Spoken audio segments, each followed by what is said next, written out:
start and turn it over to Gardener Liz. Good morning, everybody, or actually it's afternoon. I'm going to be talking about starting your seedlings before you take them out to the garden. Just tell me when you need to move forward. Okay, you can move forward when you think it's the right time. If not, I'll say something. How about that? That sounds good too. So there's lots of reasons to plant seeds. For me, it's a lot of fun. I really like watching things grow. But one of the advantages of growing your own seeds is that you have an opportunity to grow a different variety than what you can buy in the store. Because in the store, they usually have set varieties that you buy, but on your own, you can choose a lot of ones. It's also less expensive and you get a head start on your growing season.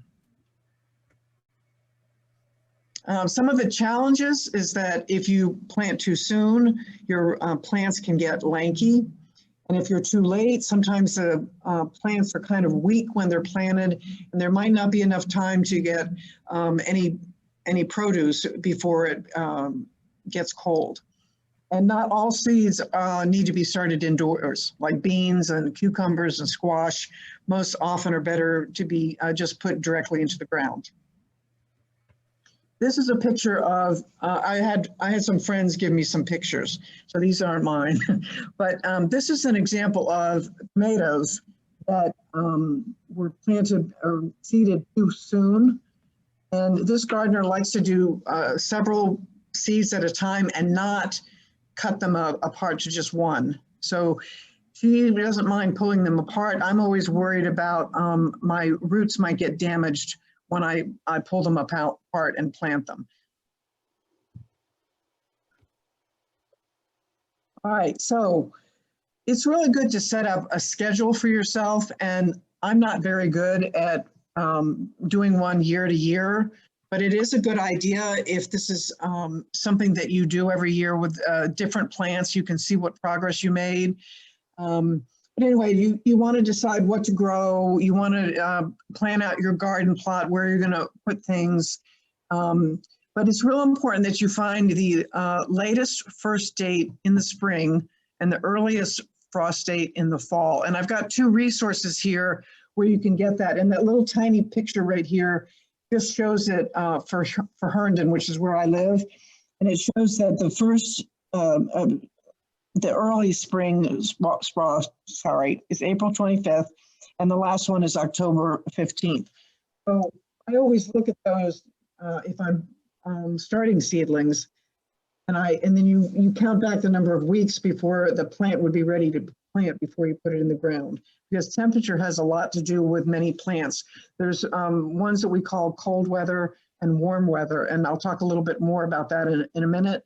But one of the great things is when on your seed packets, it'll give you directions about starting your seed. Go ahead, Yvonne. Oh, okay, thank you. That's right. Here's few old seed packets that I have, and I know you can't read them very well, but if you get the slideshow, you'll be able to see, say, like the cucumber says here, you can do this directly, or you can do it 4 to 6 weeks early. So anyway, every seed packet is going to give you instructions. It's very, very helpful if you read them. Go ahead, Fawn. Okay. And this is the part where I was talking about setting up a written seed starting schedule. And we want to include things like the frost date and the type of seed, and then the date that you start it, the date that it germinates, and the date that you transplant. Because it's really helpful to see that information the next year if you're planning. On the right side, there's cooler, warm weather plants. The first ones, lettuce, broccoli, cabbage, cauliflower, all of those are what we call cold season plants. So they can be put in a lot earlier. I have even done lettuce and chard especially all year round. I just keep them in a bed, I cover them, and I don't do anything. I don't water them. I just go every couple of weeks and see if I can pick anything. The leaves are going to be smaller. I actually really like my cold weather chard. It has a great taste to it. It's different than the one that grows in the summer. Tomatoes, peppers, eggplant, those are all warm weather. Squash and melons the same.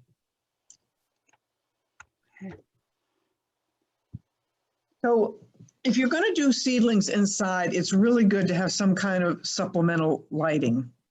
Just putting them by the window, you're going to find out that you have some leggy plants.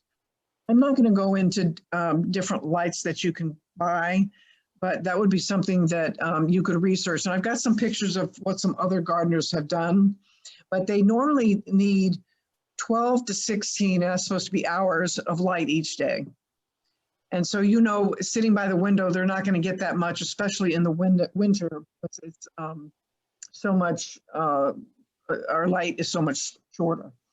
And some people like to use a seed mat to get the seeds started, or to use the top of the refrigerator, depending on your refrigerator, if it even gives that much heat. And a lot of people use timers. And then, oh yeah, and the light has to be 2 inches above the plants, and you have to adjust that as they grow. So when you're growing plants, you can use all sorts of things to start with. You can get flats, the things that you see in the store that carry all of the little pots. You can use peat pots, you can use toilet paper rolls, or anything recycled that you can put into the ground directly. Makes it really easy. This is a picture of somebody who is really quite extensive in her seedling. She uses these lights, but you can see how close they are at the top there. And these are just different containers that you can use. This is just a whole pack that you probably may have already bought something in, but you can reuse it. Just be sure that you clean it well. A lot of people put a little Clorox in the water to make sure that you kill any kind of disease or insects. And these are I forget what they're called, but they come as little flat things, and you put them in water and they puff up. So it's dirt that has a netting around it that the plants can grow in. This is before it's been whittled down to one plant. When you start seedlings, you want to use soil that's, I like to use a seed starting mix because it's sterile, and you know it's not going to have anything in it, and you're going to have much healthier seedlings. You want to dampen it a little bit. Sometimes I just use a what do you call it, a spray bottle. And when you fill your containers, you want to leave about a ½ an inch at the top. When you plant the seeds, you're going to check your seed packet, find out how deep the seed should be. Typically, it's, I think, 2 or 3 times the size of the seed. And you poke a hole in the soil, put your seeds in, and tamp it down lightly so that the seed makes contact with the soil. And again, I use a spray bottle. I mist the surface with water and cover to keep in the moisture. You want to check your seeds daily for germination. And once they've germinated, you want to mist them if it dries out, but once they've germinated, you want to put them in, or have them in a container where you can water them from the bottom up rather than from the top. It just works better.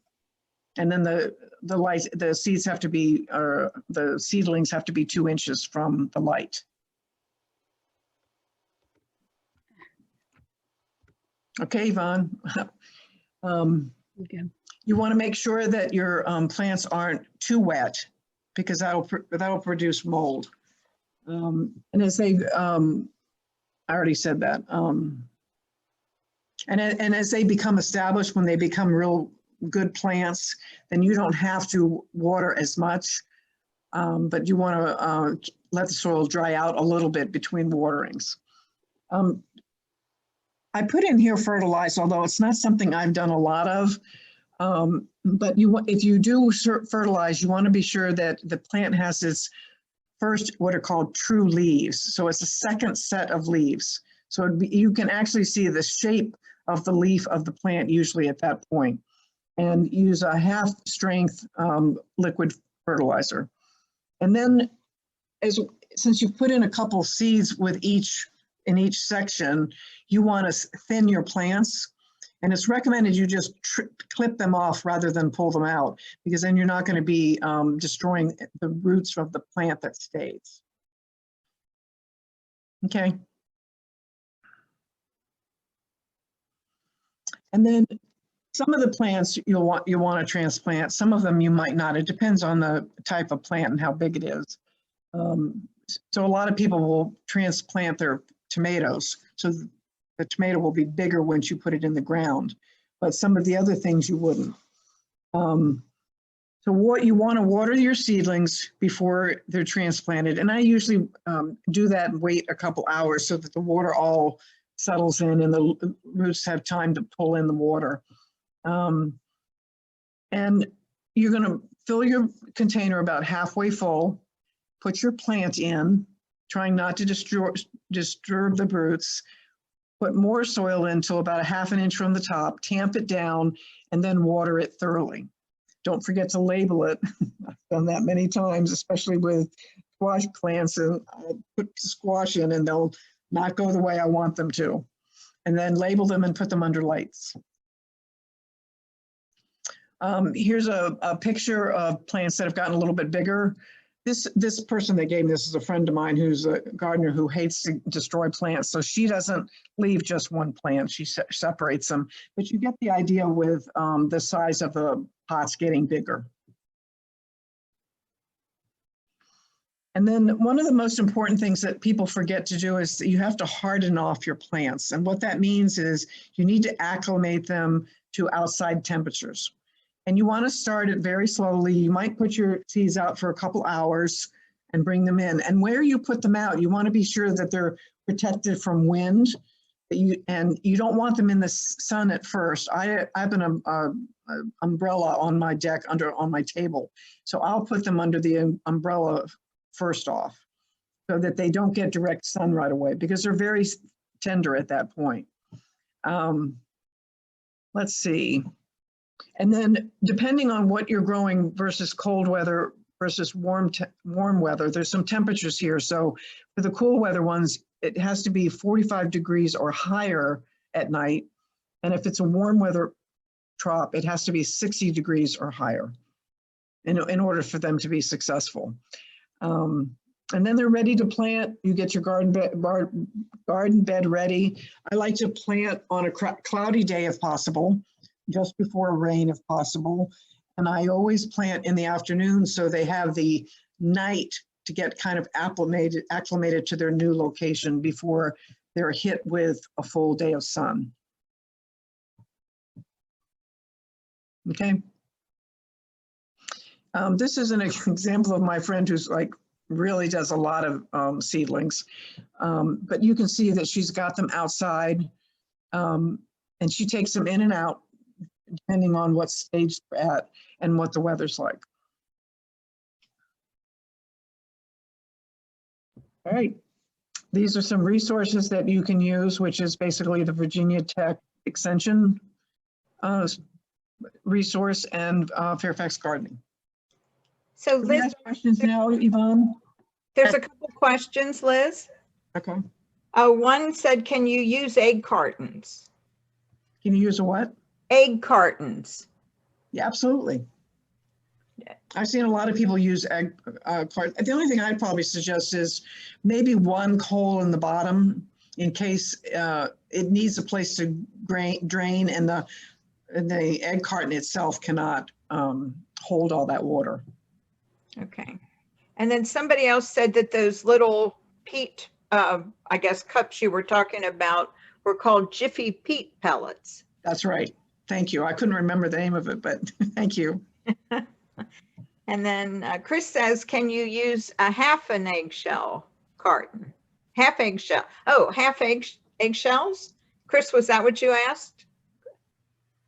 You know what? I do not have an answer for that. Has anyone else used eggshells? I mean, I know that you can soak them and that the water is good to put on plants, but right. I've never used eggshells. That seems like it'd be a lot of work, but I imagine that you could. I think that you'd have to have a hole in the bottom. I've got a little gadget that would do that. but I think it would be hard to put one in there without cracking the shell.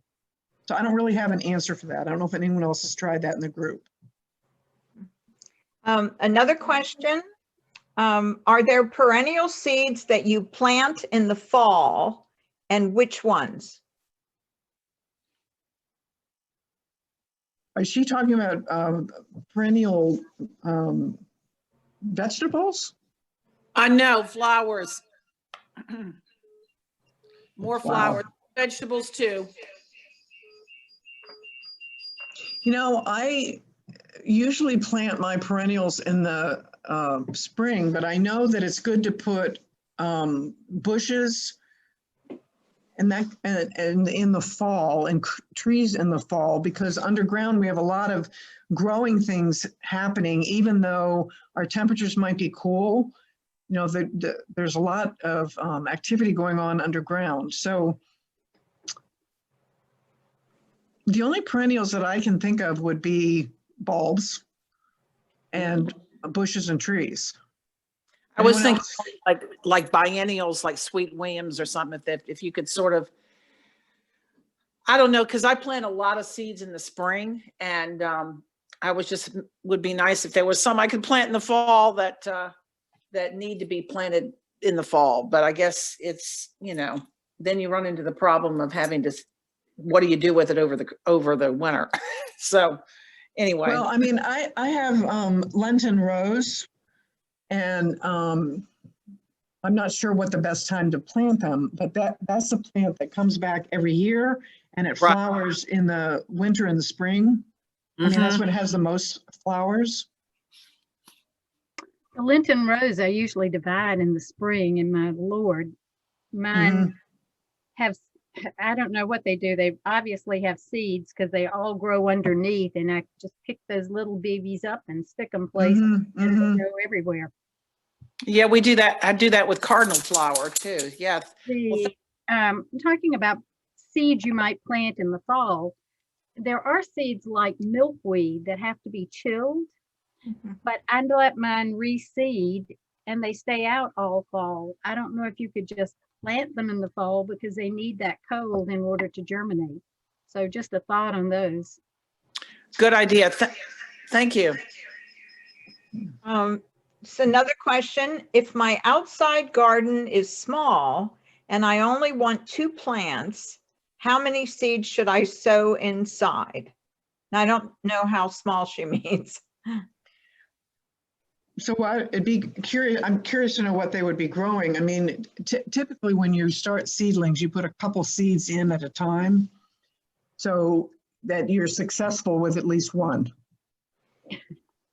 If you only want 2 plants, I mean, I probably would do the same thing, but my concern would be that, you know, after I've thinned it, maybe one of them doesn't make it. So maybe the thing to do is to make 3 or 4. And you might have to throw some away, but at least you'd have 2 good plants.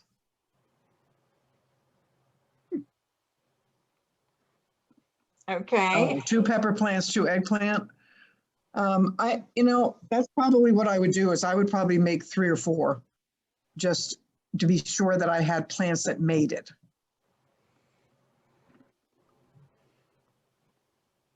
Okay, and then John Kreutzer, who's going to speak on Tuesday, just wants to let everybody know that if you're interested in building an indoor grow shelf, he will be presenting on January 26th at 7 p.m. Good plug. And somebody else has a question about the starting soil. It doesn't say what they have, maybe what to use or... You know, in the past, I used to always use just potting soil, but last year I found some soil that was for starting seeds, and it was a little bit more fluffy, and I think it made the roots much easier to develop. So, and I don't remember exactly its name, and I think I got it at Merrifield, but I think it might be something like seed starting soil. I mean, you know, they do recommend that you don't use soil from other plants, or just take it like out of the garden, because it could have some kind of bacteria or something that might affect the growing of the seedlings. Okay. So another one, egg cartons are shallow and good for starting seeds, but you will need to transplant to provide more space for roots. Yeah. Yeah. So I guess they wouldn't disintegrate, or if you put them. Well, and you should be able to just cut them apart and just put it into soil in a bigger pot, because it should grow through there. Okay. I might cut it up a little bit just to make sure, you know, cut the edge up so the roots can for sure get out. Yeah, and just a couple comments from people. I put some poppy seeds out in the fall and they took. Somebody else said garlic is planted in the fall. Yes. And milkweed and any seeds that need to be cold stratified should be planted in the fall. That's what somebody else said. There's another question, but you answered it about the potting soil. Can I start them in potting soil mix instead of seed starting mix? So you answered that. I see somebody suggested putting vermiculite in with potting soil mix, which is probably very similar to the starter mix that I used. Yeah, yeah. So you can see these too. So if you want to put my Christmas luncheon rose in the ground 2 weeks ago, it's fine.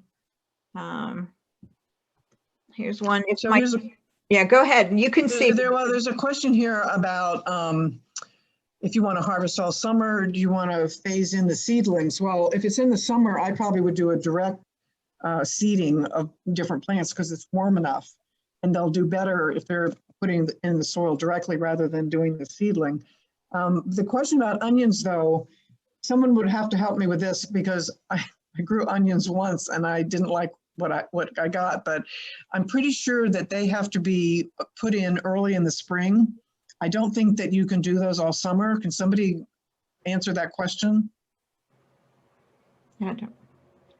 I mean, aren't onions and garlic goes all winter, but I thought onion, you set them in the spring, and I think that when in the summer it gets too hot for them.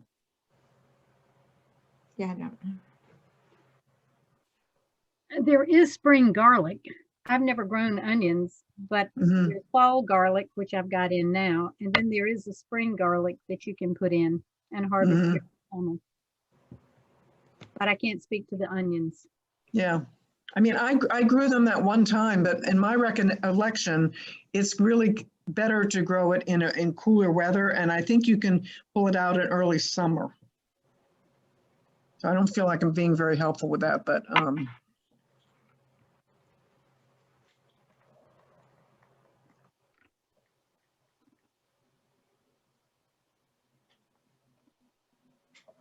Okay, I think you answered most of them about putting vermiculite. You saw all of that.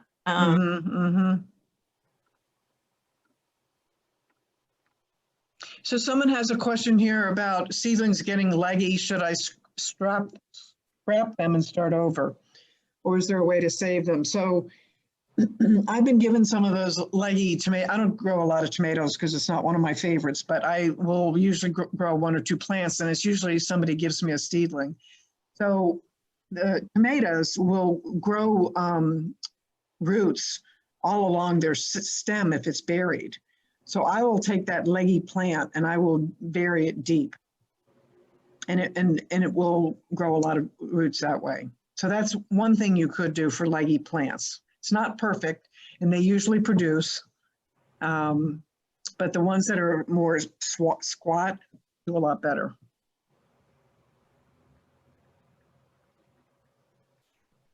There's another one about, do you need to use vermiculite and perlite or just vermiculite? I'm sorry, I didn't hear that. Do you need to use vermiculite and perlite or just vermiculite? I'm just guessing at that. I would say probably either one. I wouldn't use both. Okay. My goodness, we had a lot of questions. I hope we have answered all of them.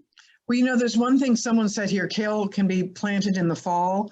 That's something I didn't mention is the cool weather crops. A lot of times you can plant them again for the fall. And again, you have to look at your frost date to make sure that it's before that time, or you can cover them. I do a lot of covering in the fall, and I have a lot of greens through the season. So Liz, I have a question. It's Jamie. Mhm. So do you, when you plant your chard, do you protect it? You said you harvest it. Do you harvest it into the winter or All winter, all winter. all winter? So, and I have a couple different covers. So Lidl had these plastic things. What are they called? When you plant things in a container outside, I forget what it's called. Anyway, they had this container, so it's 4 sizes plastic, and then I just put that white cloth over the top Mhm. and tuck it in really good, and I just leave it. I don't even water it. You know, I just let, like, you know, the weather take care of it, and I go every couple weeks and I cut leaves off. Okay.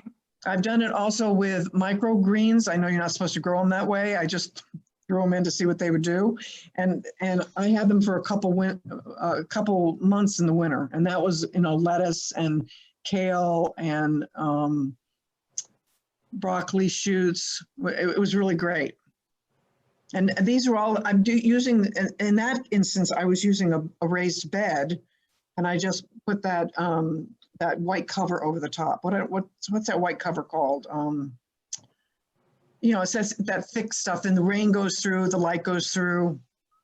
Like a And crop I cover? sometimes double it in the winter. A crop cover? A what? A crop cover? Yes, a crop cover. Yeah, thank you. Having trouble retrieving those words.